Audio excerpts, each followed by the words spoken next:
Auzu billahi minash shaitanir rajim. Bismillahir rahim.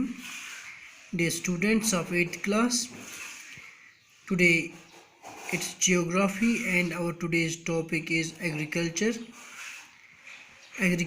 development. What factors are responsible for the development of agriculture in the world?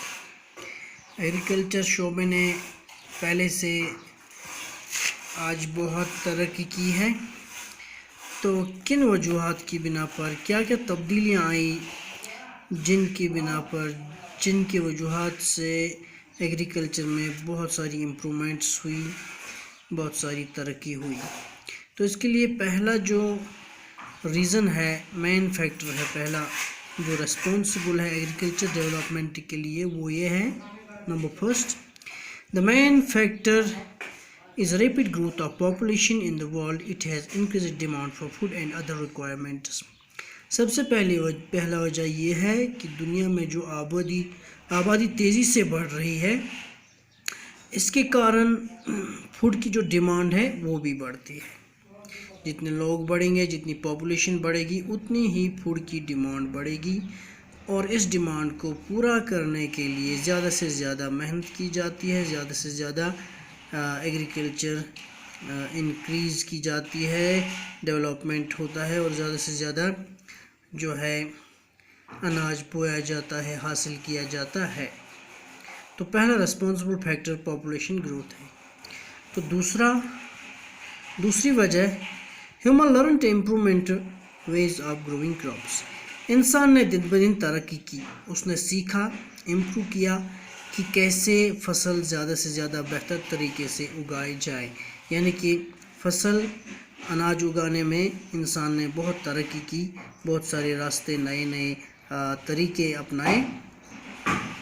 Now he used better quality of seeds to increase production. अब एक किसान अच्छे बीज हासिल कर सकता है, जिससे प्रोडक्शन बढ़ जाती है। तीसरी वजह, इंडस्ट्रियल रेवोल्यूशन, जो एक इनकलाब सा बरपा हुआ दुनिया में, has also boosted in agriculture development too. तो इस इंडस्ट्रियल रेवोल्यूशन की वजह से भी एग्रीकल्चर में तरक्की। एंड फोर्थ पार्ट इज़, चौथा जो इसका वजह है वो ये है, improving farming methods. Farming by tractors, advanced in livestock breeding and invention farm equipment brought remarkable transformation in the development of agriculture in the world in 18th and 19th century. Improvement हुई काफ़ी farming में, ज़मींदारी में, tractor आए, उन्होंने अच्छा काम जो अपना रोल निभाया एग्रीकल्चर को लेकर। तो ये अच्छी टेक्नोलॉजी है। और जो breeding of invention farming equipment है, इसमें से बहुत सारे सामान हमें मुहैया दरकार होते हैं, वो भी बनाए गए, और इस लिहाज से भी एक आसानी हुई फार्मिंग करने में। ट्रैक्टर, बाकी जो इसमें जो चीज़ें लगती है हमें, वो साइंसी तौर से ईजाद की गई, साइंस ने ईजाद की, और इस तरह से एग्रीकल्चर जो है वो डेवलप होता गया। तो फिफ्थ रीज़न जो है, फैक्टर जो रिस्पॉन्सिबल है एग्रीकल्चर ग्रोथ के लिए, वो है high yielding varieties of seeds and fertilizers. आप देखते हैं दिन ब दिन अच्छे सीड आ रहे हैं हमारे एग्रीकल्चर डिपार्टमेंट्स की तरफ से।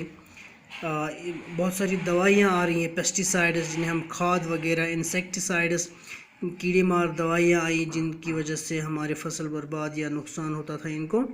अब इनके लिए जो दवाई हम फेंकते हैं, खाद है या बाकी किस्म की दवाई हैं जो वीडीसाइड्स हैं, तो इससे हमारे फसल अच्छे उगते हैं। पेस्टिसाइड्स हैं, एग्रीकल्चर के लिए बहुत अच्छी चीज़ें हैं। ये एक अच्छी फसल हम उगा सकते हैं इन फर्टिलाइज़र्स के द्वारा, फर्टिलाइज़र्स की मदद से, इन दवाइयों की मदद से, जो हम अपने एग्रीकल्चर में, अपनी ज़मीन में इस्तेमाल करते हैं अच्छी फसल हासिल करने के लिए। तो सिक्स्थ पार्ट जो है, some countries have adopted genetically modified crops to get high yielding with less problem of pests and weeds. कई ममालिक ऐसे हैं जिन्होंने अच्छी क्रॉप उगाने के लिए अच्छी दवाइयाँ, अच्छे बीज तैयार किए। जो भी प्रॉब्लम्स इस फसल को लेकर हुआ करती थी पहले ज़माने में, अब कुछ कंट्रीज़ ने साइंटिफिकली इम्प्रूवमेंट किया, साइंटिफिक میتھڈ استعمال کیے، ایجاد کیے اور دوائیاں تیار کی پیسٹس اور ویڈس کے لیے. تو یہ جو چیزیں ہیں رسپانسبل ہیں، کل ملا کر رسپانسبل ہیں development of agriculture in the world. آپ غور سے دیکھیے. نمبر فرسٹ، نمبر سیکنڈ،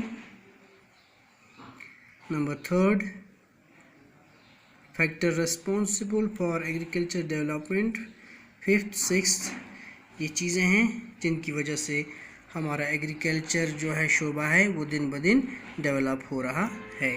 تو اتنا آپ یاد رکھیے گا، کاپی پہ نوٹ کیجیے گا.